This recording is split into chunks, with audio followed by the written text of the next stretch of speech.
pergunte para ele o que Deus pode fazer que eu ainda não vi. O que Deus pode fazer que eu ainda não vi? O que Deus pode fazer que você ainda não viu? A palavra do Senhor diz que buscar primeiro o reino de Deus, a sua justiça, e todas as coisas serão acrescentadas. O que você nem imagina, o Senhor pode fazer pela sua vida. E quanto mais você busca, mais você o conhece, mais Ele se revela a você. Nós não estamos num show, não estamos em uma apresentação, estamos em um culto para o nosso Senhor Jesus. É o momento que nós venhamos fechar os nossos olhos, erguer as nossas mãos, dizer que Ele é santo, digno de toda honra e de toda glória, e pedir, e principalmente buscar mais de Deus.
Eu diminua, que Ele apareça, eu me constranja com a sua glória e todo o seu amor, infinita humildade, servo de todos os irmãos.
Eu diminua, que Ele apareça, eu me constranja com a sua glória e todo o seu amor, infinita humildade, servo de todos os irmãos, que Ele cresça, eu diminua,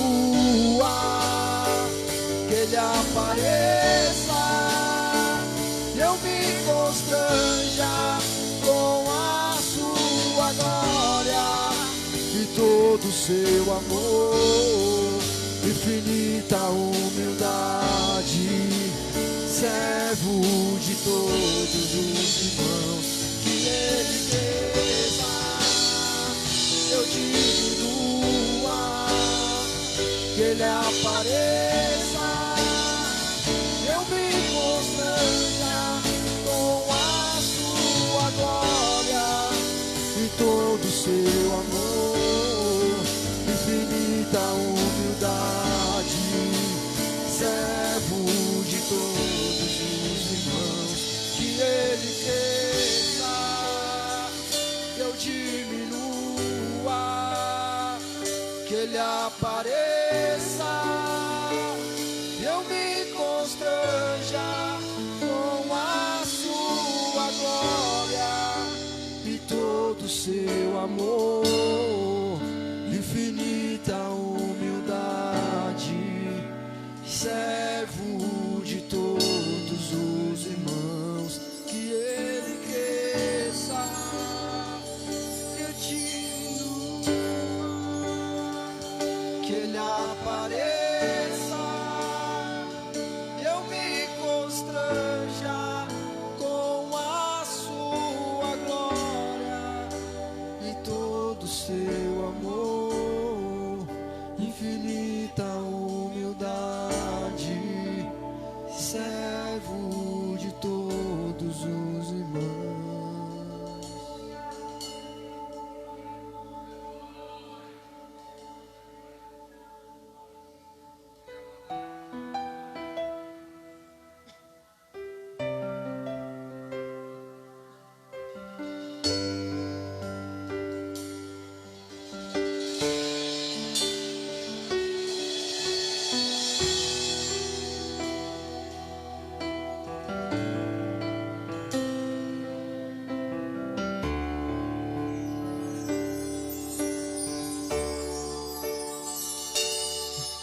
Quando tudo diz que não,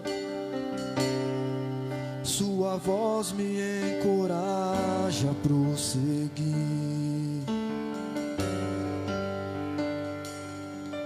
Quando tudo diz que não, ou parece que o mar não vai se abrir, sei que não estou só, e o que dizes sobre mim não pode se frustrar. Venha em meu favor e cumpra em mim teu querer, Deus do impossível não desistiu de mim, sua destra me sustenta e me faz prevalecer. Deus do impossível não desistiu de mim, sua destra me sustenta e me faz prevalecer. Deus do impossível.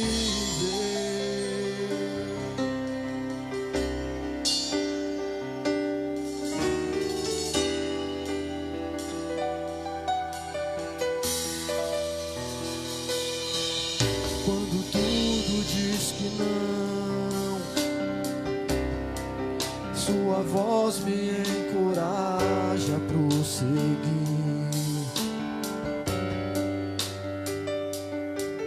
Quando tudo diz que não, ou parece que o mar não vai se abrir,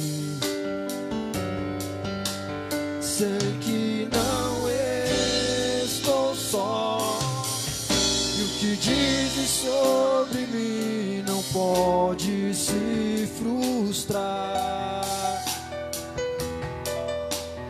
Venha em meu favor e cumpra em mim teu querer, Deus do impossível não desistiu de mim, sua Sua destra me sustenta e me faz prevalecer.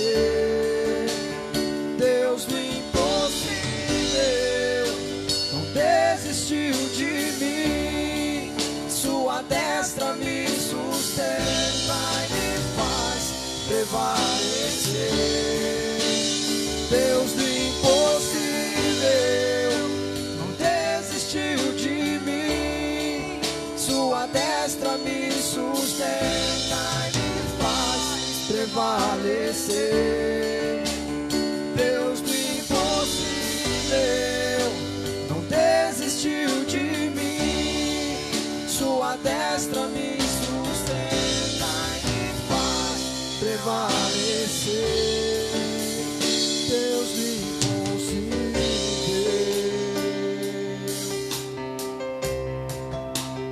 Deus do impossível,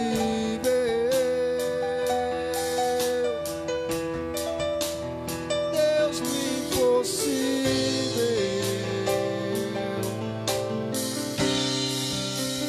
Deus do impossível.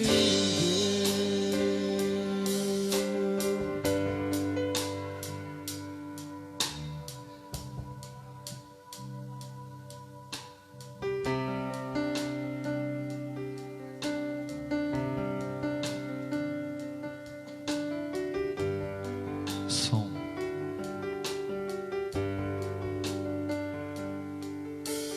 Glória a Deus, aleluia.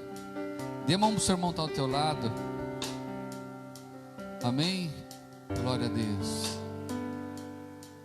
Nosso diácono Jones, ele falou sobre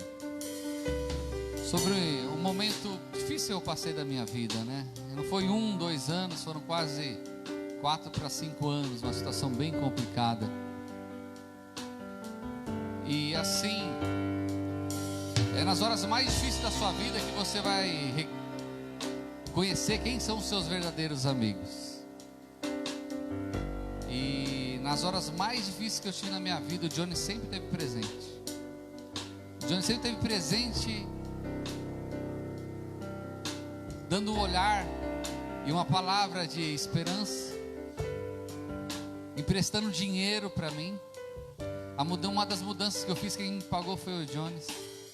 A variante que eu tinha, quem foi só andou porque eu tinha o Jones.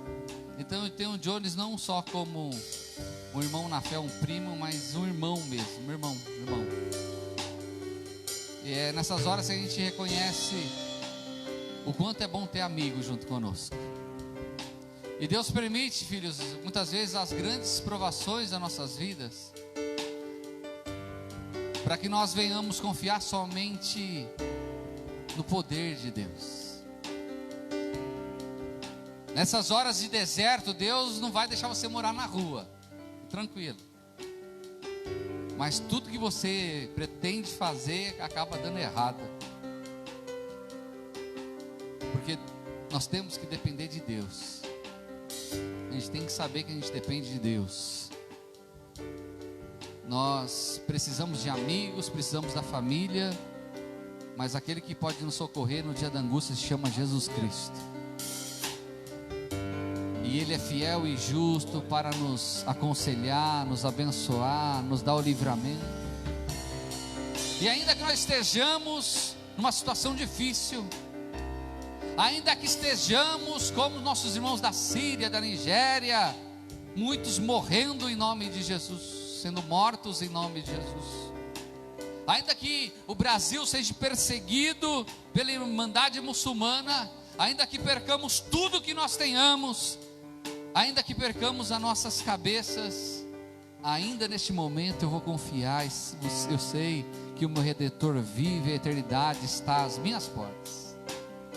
Nós não podemos ser crentes circunstanciais. Quando tudo vai muito bem, louvamos a Ele. Quando vai tudo muito mal, a gente foge. Não. Aqueles que servem ao Senhor, está com Ele na alegria e na tristeza, na saúde e na doença. É um casamento que nós temos com o Senhor Jesus Cristo, amém? Nós somos casados, a igreja do Senhor é casada com o Senhor. Nós somos a noiva, Ele é o noivo. Então ore assim comigo: meu Deus e meu Pai, meu Deus e meu Pai, nesta noite nessa casa de oração. Eu quero pedir perdão pelos meus pecados, pelas minhas falhas, pelas minhas murmurações. Pai querido, nos perdoe. Venha ao encontro da minha vida nessa noite. Eu preciso do Senhor. Começa a falar com o Senhor agora. Eterno Deus, amado Pai, nós estamos aqui reunidos nessa casa de oração. Reunidos aqui, Pai, pois nós sabemos que o melhor lugar que nós poderíamos estar neste momento é aqui nessa comunhão, meu Pai, santa, com os santos do Senhor, Pai. Estar aqui, Pai querido, orando ao Senhor, sabendo que a nossa oração não é em vão, Pai amado. Quando oramos, nós sabemos que os teus ouvidos não estão agravados, onde não posso ouvir, nem tua mão não está mirrada, onde possa estender e nos abençoar. Tu és um Deus todo-poderoso, Pai amado. Os problemas em nossas vidas, Pai querido, nós temos a certeza que Tu já tem a solução para todas elas, Senhor, pois Tu és o Deus sobre as nossas vidas. A Tua palavra nos diz para não andarmos angustiados, meu Pai, acerca de nada, pois Tu és o Deus que cuida de tudo, Pai amado. Então nós colocamos diante do Senhor, Pai querido, as nossas dificuldades, colocamos diante do Senhor, Pai, as nossas angústias na alma, colocamos diante do Senhor, Pai, neste momento, as nossas dúvidas, Pai, o nosso anseio, Pai. Tu és o Deus que cura, Tu és o Deus que liberta, Tu és o Deus que provê, Senhor. Tu provê tudo da melhor forma, da maneira mais correta. Então que nós venhamos colocar no altar do Senhor as nossas ansiedades, Pai amado, pois nós temos a certeza que o bom, perfeito e agradável é que Tu tem para nós. Muitas vezes não é o nosso querer, é o Teu querer. Meus irmãos, você pode fazer a seguinte oração ao Senhor, dizendo assim, ó: Senhor, seja feito o Teu querer sobre a minha vida. Pode falar aí: Senhor, seja feito o Teu querer sobre a minha vida. Pai, pois o querer do Senhor é bom, perfeito, agradável e não acrescenta dores, diz a Tua palavra. O bom, perfeito e agradável do Senhor para nós é muito mais do que nós merecemos, mas não é por merecimento, é por misericórdia que o Senhor tem nos abençoado. Em nome de Jesus, coloca a mão sobre o teu coração agora. Pai, com a certeza, Pai querido, que as minhas ansiedades estão diante do Senhor. Conforta o meu coração. Diga para o Senhor: conforta o meu coração. Conforta o coração com paz. Conforta esse coração com alegria, para o louvor do nome do Senhor Jesus Cristo. Que a paz do Senhor esteja em vosso coração. Que a paz do Senhor esteja na vossa mente. Que a paz do Senhor reine, em nome de Jesus. Louvemos a Ele.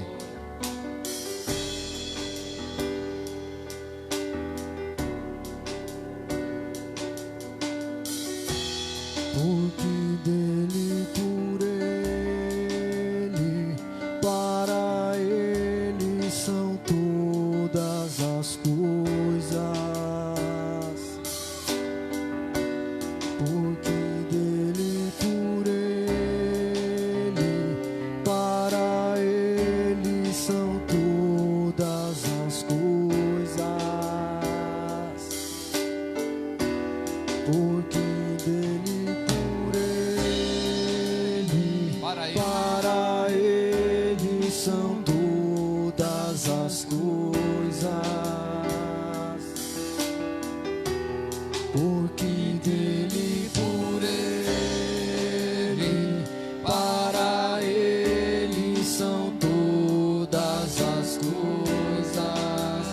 A ele a glória,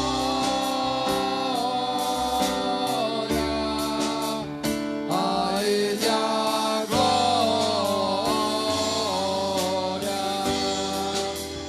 a ele a glória.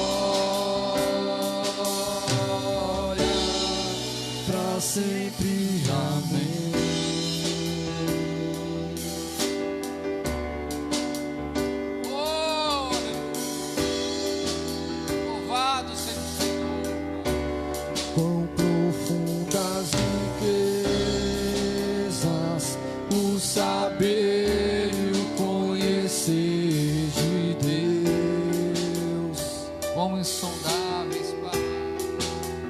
Quão insondáveis seus juízos e seus caminhos, quão profundas riquezas o saber e o conhecer de Deus.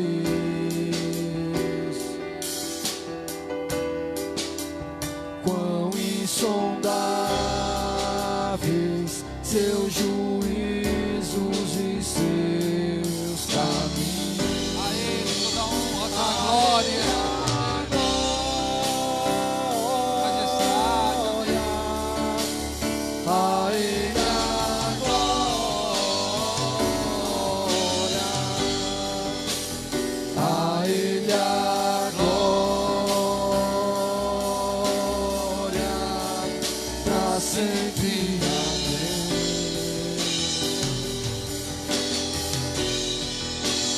A Ele a glória,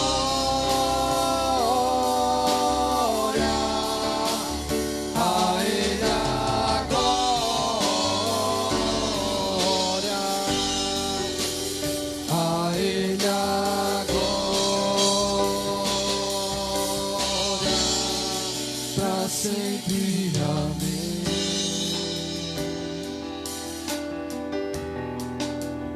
A Ele a glória, toda glória. a Ele a glória,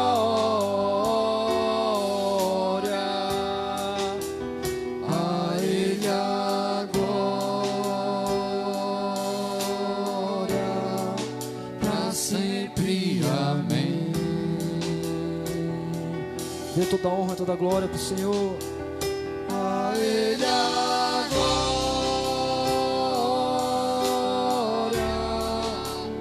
a Ele a glória,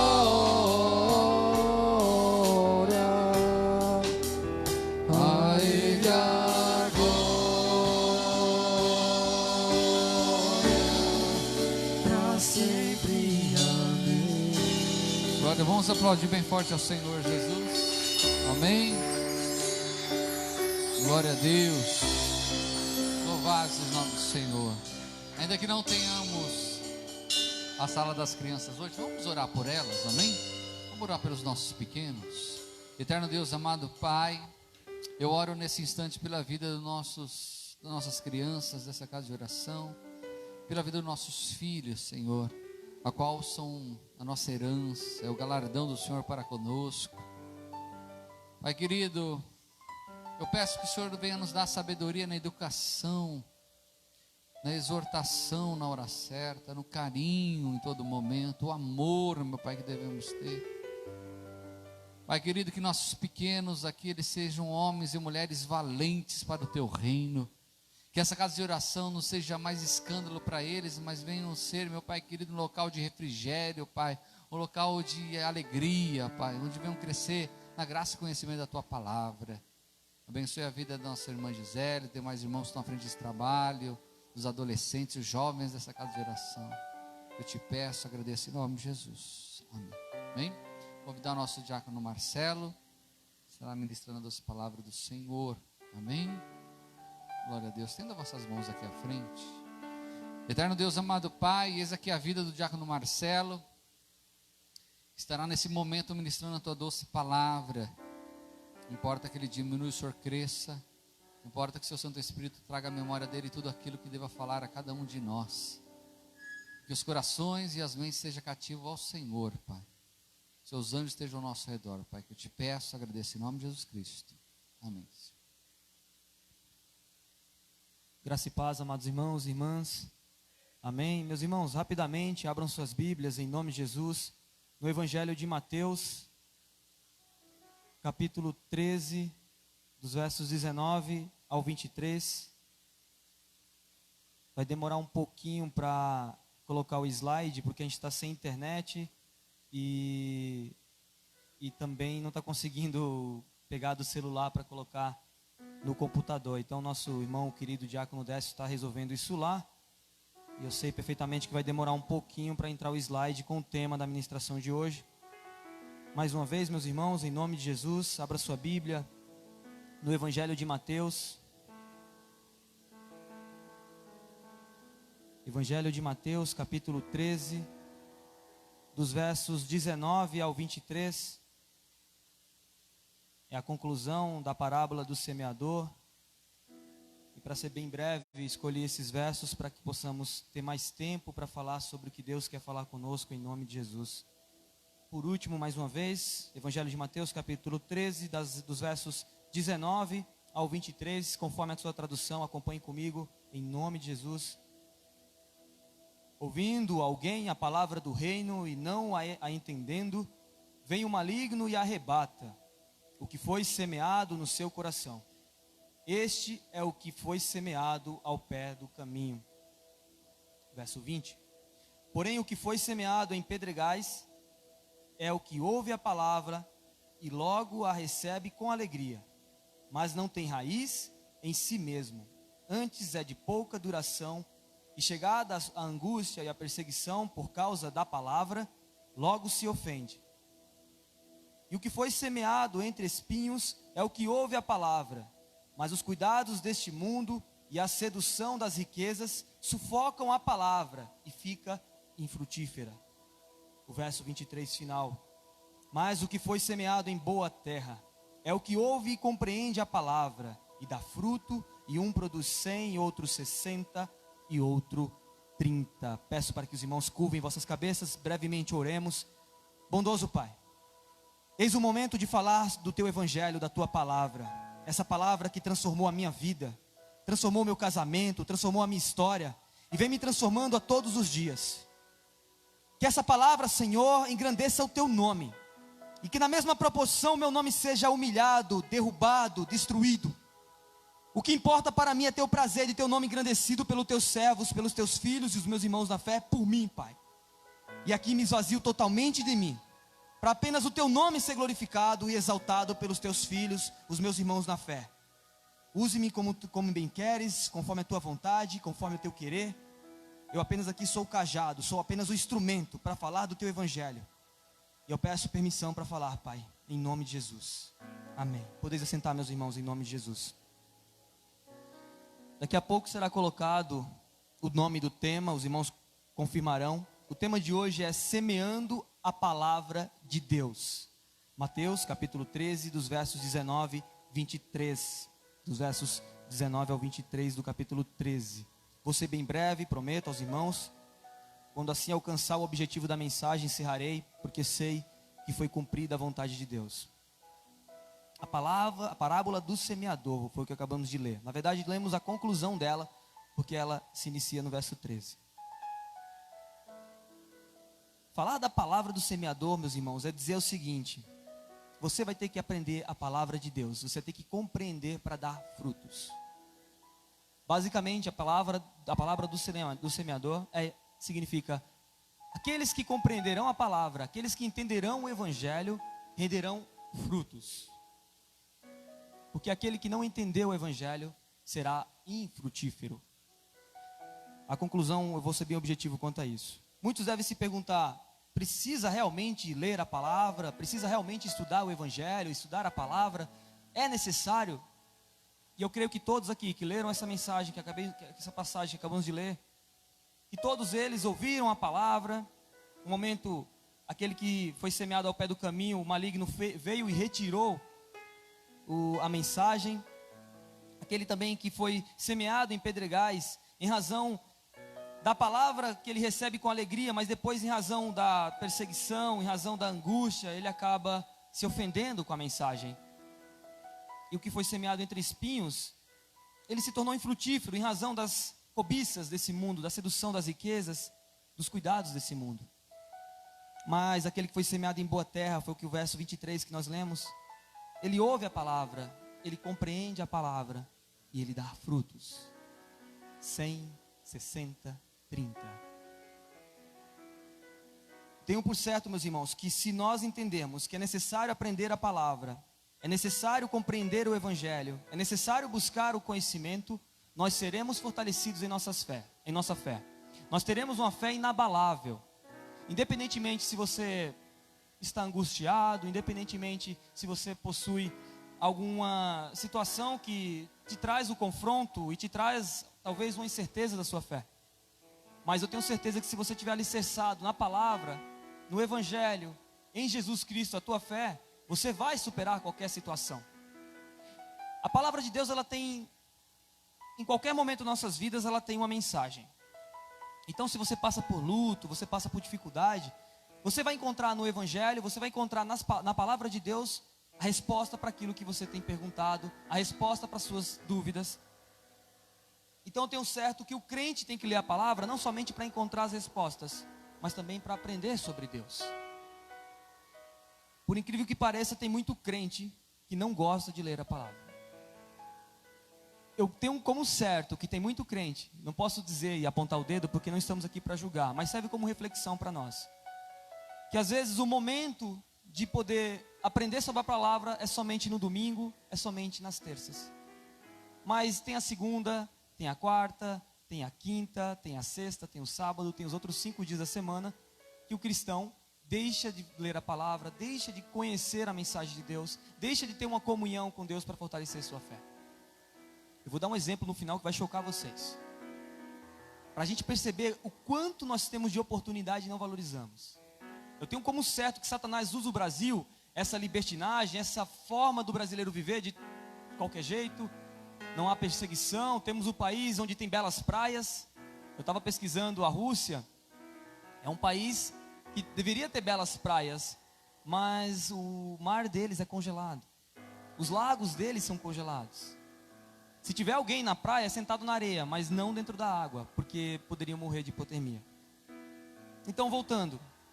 Nós temos tudo. Eu creio que Satanás usa o Brasil, essa facilidade que nós temos de ter alcance à Bíblia. Eu creio que é uma forma de Satanás usar. Porque ele viu que o brasileiro não lê a Bíblia. O brasileiro ele não tem paciência para ler a Bíblia. O brasileiro tem dificuldade para ler a Bíblia. O brasileiro tem dificuldade e não quer também. Porque está acessível, está fácil. No final eu vou dizer por que está fácil aqui no Brasil comparado aos outros países. Eu vou citar um só país. Para não citar mais, para não aumentar o tempo. É através da palavra de Deus que temos a direção e o caminho que estamos seguindo, se está correto ou não. Eu faço, não vou dizer uma aposta, eu faço aqui uma pergunta para qualquer casal, para qualquer chefe de família. Faça do seu casamento aquilo que você lê da palavra de Deus, que você encontra na palavra de Deus.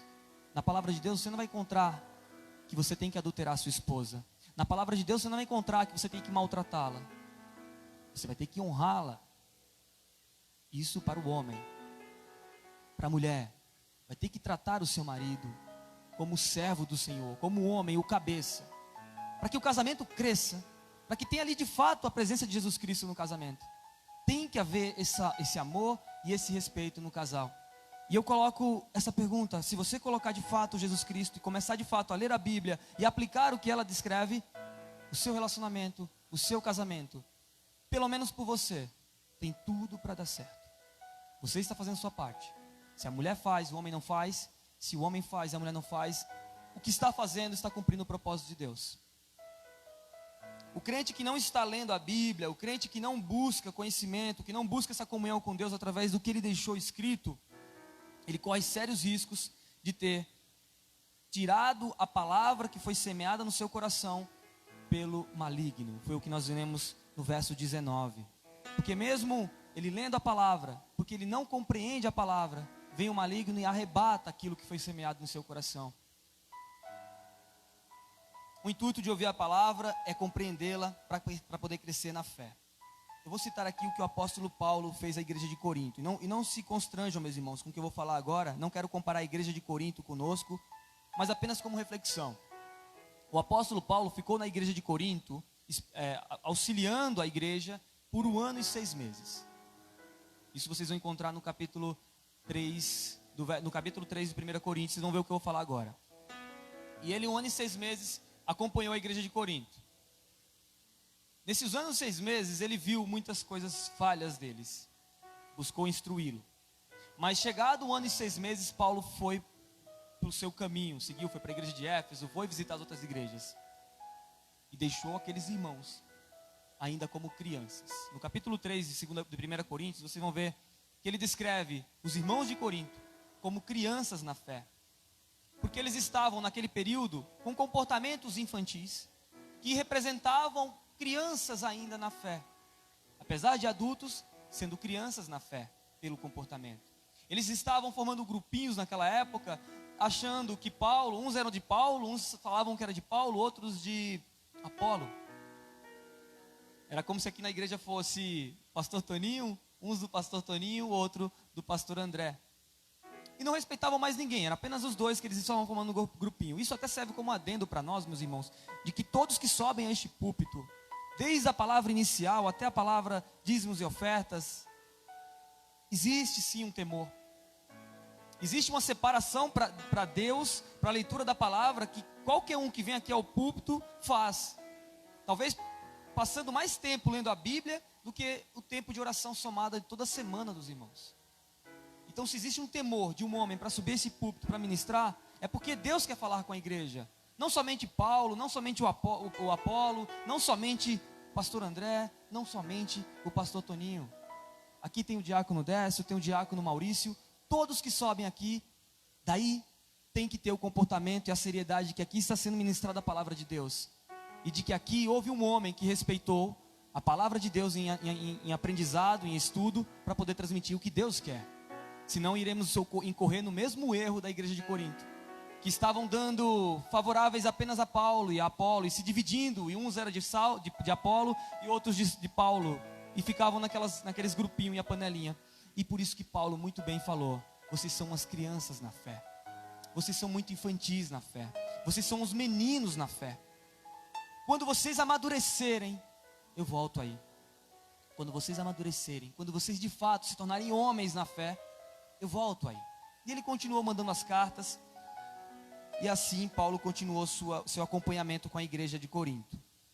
Sobre essa situação que eu acabei de descrever de Paulo e a igreja de Corinto, um escritor chamado Steve Sant, ele fez um livro chamado A Grande Omissão.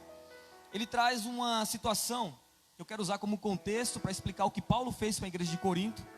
E depois vocês vão entender aonde eu quero chegar. E esse Steve Sant, esse escritor do livro A Grande Omissão, ele teve o pai dele, que ele perdeu o pai dele missionário numa tribo indígena do Equador. O pai dele foi morto a lanças. E aqueles mesmos índios, os Ayodoni, que ele mataram o pai dele, foram o mesmo depois que ele foi lá com missão e ajudou a evangelizá-los. E esse homem, ele tem nesse livro A Grande Omissão, ele fala que Paulo, ele comparou a Paulo o que ocorreu com um pai de família, um casal na verdade, que estava muito atrasado e tinha um filho de 2 anos. Está comparando 1 ano e 6 meses a igreja de Corinto, com aqueles homens de 1 ano e 6 meses que Paulo ficou lá, com essa criança de 2 anos. E era um casal americano, foram viajar, e tinha uma criança de 2 anos para deixar, porque o local que eles iam não poderia levar a criança, eles tinham que viajar de avião. Então, prestes a perder o voo, eles já estavam em cima da hora, atrasados, eles combinaram com a amiga deles para ir para a casa da criança, para ficar com a criança na casa deles, durante o período de viagens dele. E aí, deu horário, eles olharam no relógio, vamos se atrasar, não tem como mais esperar mais 1 minuto, vamos perder o voo, e aí nosso compromisso não vai ser possível realizá-lo. Pegou o telefone e ligou para a moça, que ia cuidar da criança, era amiga da mulher dele. E ele falou, essa história é a história que o Steve Sant conta no livro, tá, meus irmãos? Então é uma história que ele ouviu. E ele pega o telefone e liga para essa moça, e essa moça atende e fala, olha, eu estou há 5 minutos, há 10 minutinhos, estou muito perto de chegar na casa de vocês. E aí combinam entre eles a deixar a criança na cadeirinha, e a criança ficou lá sentada, naquelas cadeirinhas que as mamães sabem, dá comida, deixa ali a criança sentada esperando a cuidadora chegar. E eles saíram, deixaram a porta aberta. 3 dias depois encontraram a criança desnutrida, inconsciente. Aquela criança perdeu a vida. Aí vocês estão se perguntando o que aconteceu. Aquela moça que estava prestes a chegar na casa deles, sofreu um acidente, ficou inconsciente, não lembrou do que tinha que fazer ou deixar de fazer. E aquela criança morreu, desnutrida, inconsciente. Sei que é muito forte falar dessa maneira, mas Paulo deixou da mesma forma os irmãos em Corinto desamparados. Fato é que uma criança de 2 anos, humano, na questão humana, olhando, não é correto deixar uma criança de 2 anos sozinha, porventura esperando outra pessoa vir para cuidar, como foi nesse exemplo. Não é certo deixar uma criança de 2 anos que ela não tem condições de cuidar-se. Mas nas questões espirituais, é propriamente possível deixar um adulto que pensa como criança se virar também. É propriamente possível deixar um adulto sofrer um pouco, aprendendo a palavra de Deus de fato, para que ele cresça em sua fé e deixe de ser infantil na sua fé. Para que ele venha evoluir como homem, crescer como homem, amadurecendo, tendo todos os problemas da vida, todos os percalços, dificuldades, para de fato sair da fase infantil à fase adulta. Para as questões espirituais é possível, porque Paulo olhou dessa maneira. Paulo, ele sabia muito bem que ele fez o primeiro passo. Ele cumpriu o propósito de Deus em falar a mensagem de Deus. Paulo, quando foi para a igreja de Corinto, falou seriamente sobre quem era Jesus, sobre o plano de Jesus, sobre o sacrifício dele na cruz, plantou a semente. E mesmo depois, quando as notícias dos irmãos de Corinto eram desfavoráveis, eram contrárias àquilo que Paulo tanto os ensinou, Paulo deixou muito claro para eles: enquanto vocês não crescerem na fé, enquanto vocês não se alimentarem da palavra e crescerem de forma espiritual, para deixar de ser infantis, deixarem de ser crianças e meninos, passarem a ser homens, vocês continuarão da forma que estão, dando vazão para a carne. Mas Paulo, o comportamento de Paulo foi: eu dei o primeiro passo, Apolo regou, e Deus fez dar o crescimento à igreja de Corinto. Eu quero trazer para o contexto de nós. Ao ler a palavra de Deus, nós crescemos na fé e em conhecimento. Eu tenho como certo de quanto mais nós mergulharmos na leitura da palavra, se você não tiver tanta paciência para ler a palavra, pelo menos se dedique a ler o Novo Testamento, que é a mensagem real para nós. É a mensagem mais fácil, é a mensagem mais tranquila para nós lermos. Se tiver um pouquinho mais de paciência, leia os profetas, leia Gênesis, o começo da história. Se tiver um pouco mais de paciência, leia a Bíblia em toda a integralidade. Porque quanto mais você mergulhar em Deus, quanto mais você mergulhar e conhecer a Deus, essa mensagem que o Pai deixou aos filhos, você vai ter toda a certeza, meus irmãos, de que qualquer tribulação, qualquer ansiedade, qualquer situação que você passe, não virá nenhum maligno, não virá nenhuma situação adversa, não terá nenhuma situação contrária que te faça desaproximar de Deus.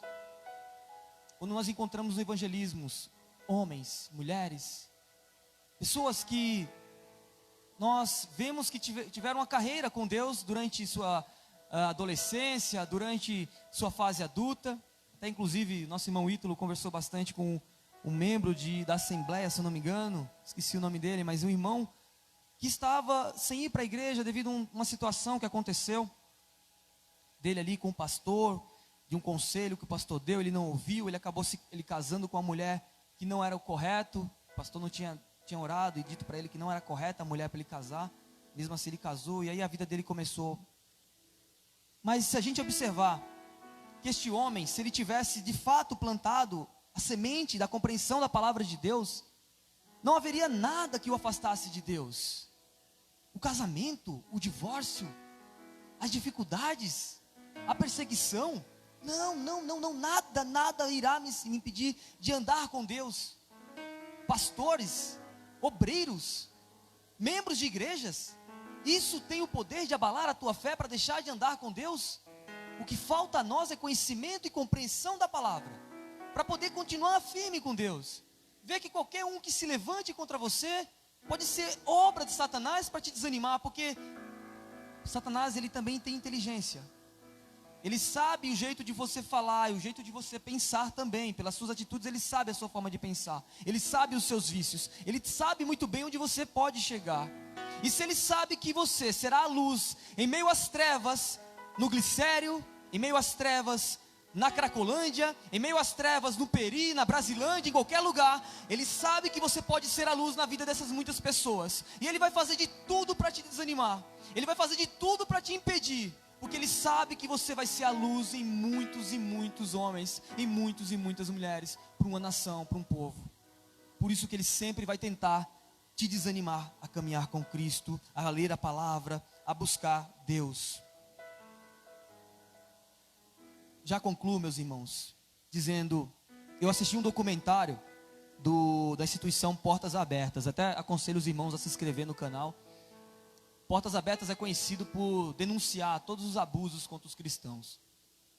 E eu vi um documentário sobre a Coreia do Norte. Desde 2010 ou 2011, a Coreia do Norte lidera o país que mais persegue, que mais é difícil um cristão sobreviver. É o primeiro de 50 países, é o primeiro que consta na lista, há 11 a 10 anos quase. E eu vi esse documentário, e aí onde eu chego à conclusão com os irmãos, desde quando eu comecei falando nessa ministração.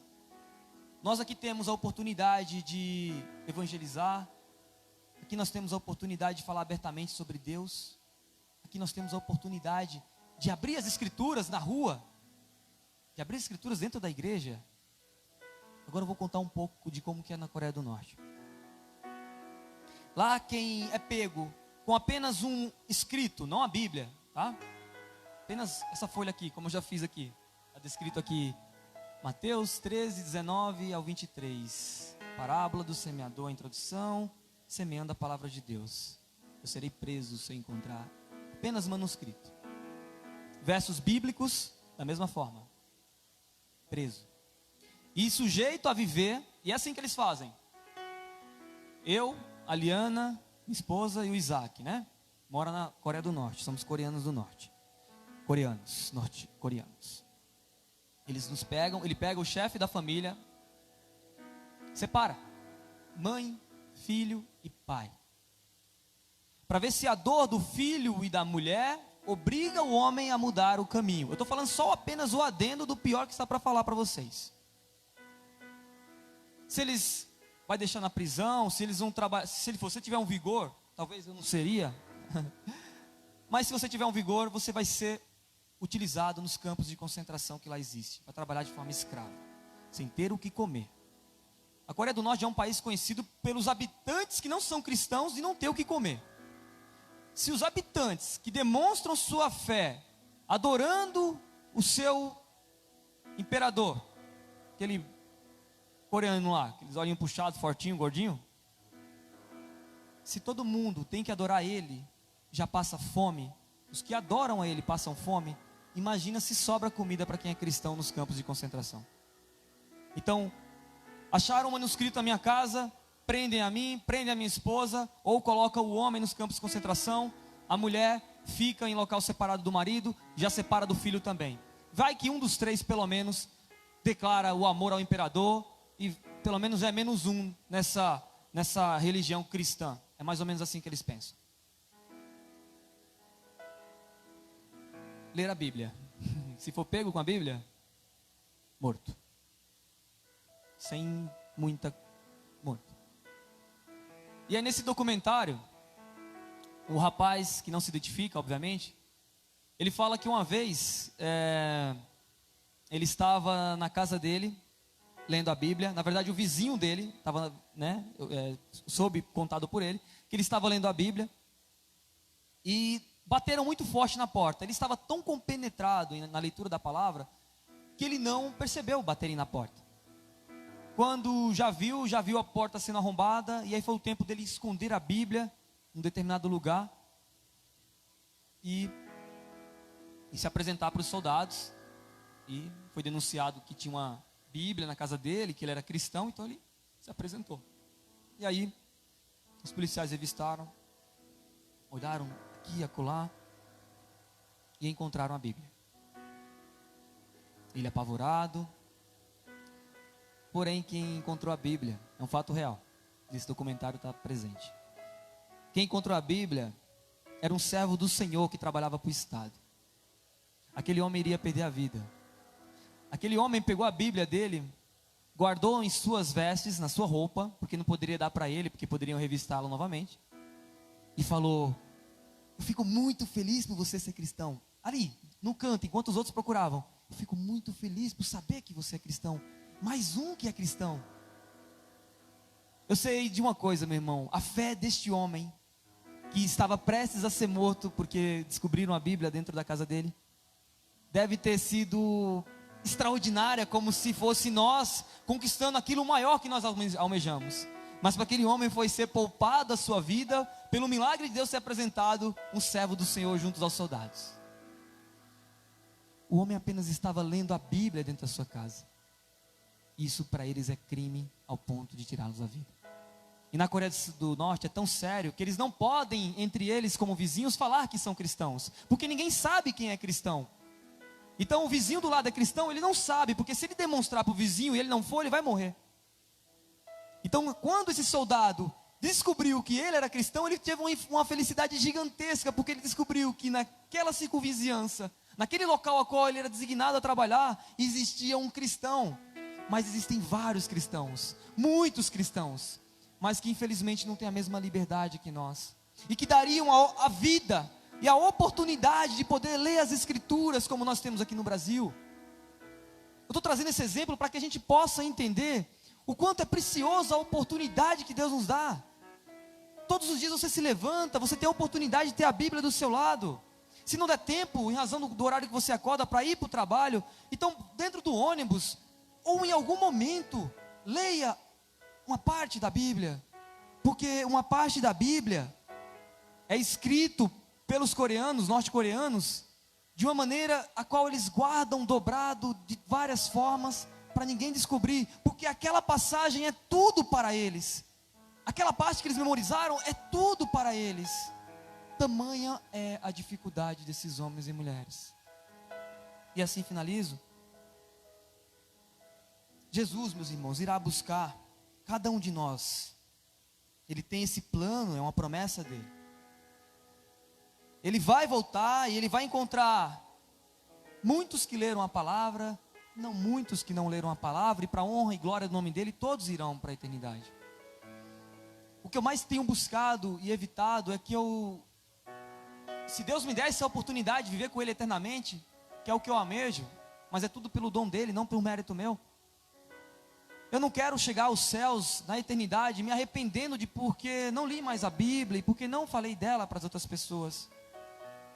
Porque quando eu olho para a história, eu olho para a Coreia do Norte e outros países mais, as pessoas têm um pedaço de papel com escrito da Bíblia e para eles é tudo aquilo ali.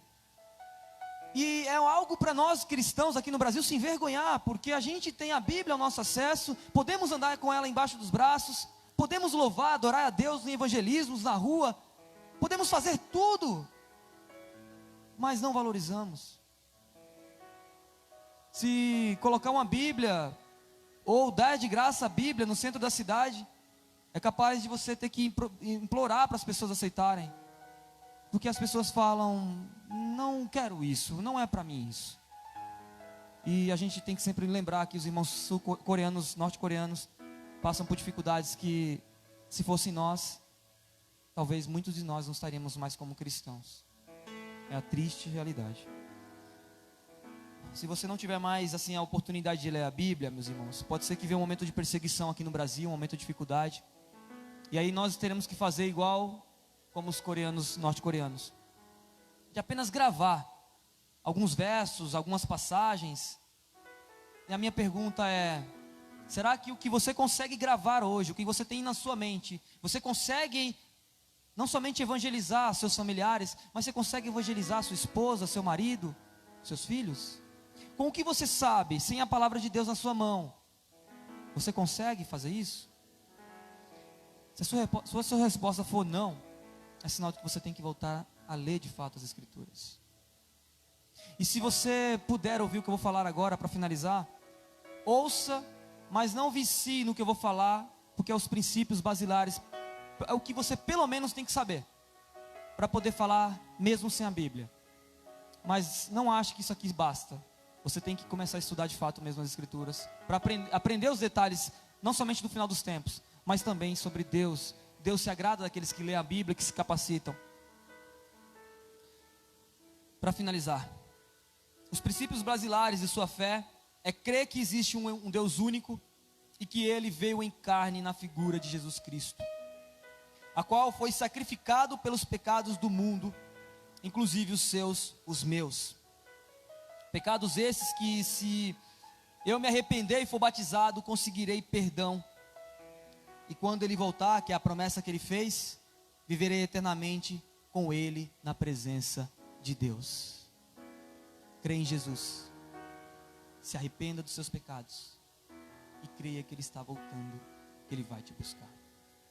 Eu agradeço a oportunidade, a atenção dos irmãos, e as palmas e todo o louvor sejam dados ao nosso Pai, ao Criador. Obrigado. Ao Deus Todo-Poderoso, ao maravilhoso Pai.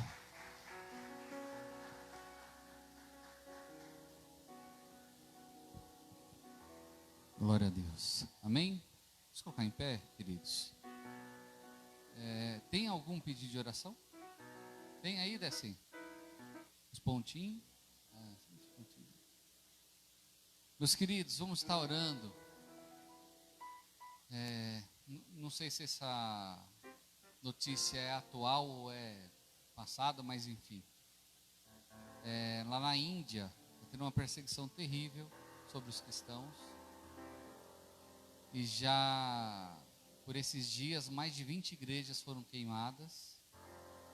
E eles estão na busca de 200 missionários para tirar a vida deles. Meus irmãos, as profecias estão se cumprindo nos nossos olhos. Tudo que está acontecendo. Acabou de sair informação que o coronavírus, aqui em São Paulo já foi constatado uma pessoa que veio da Itália. Está internado no Alberto Einstein. Então assim, filhos, meus irmãos, a gente está vivendo um apocalipse. A gente está vivendo um apocalipse. E cabe a nós, meus irmãos, estar firme com o Senhor Jesus. Porque Ele está às portas para voltar e buscar a tua igreja. Né? Eu não tenho assim muita esperança de que vai melhorar no mundo. Não vai não, meus filhos. Deus vai dando os escapes para a gente assim. Mas Jesus está às portas para buscar a tua igreja.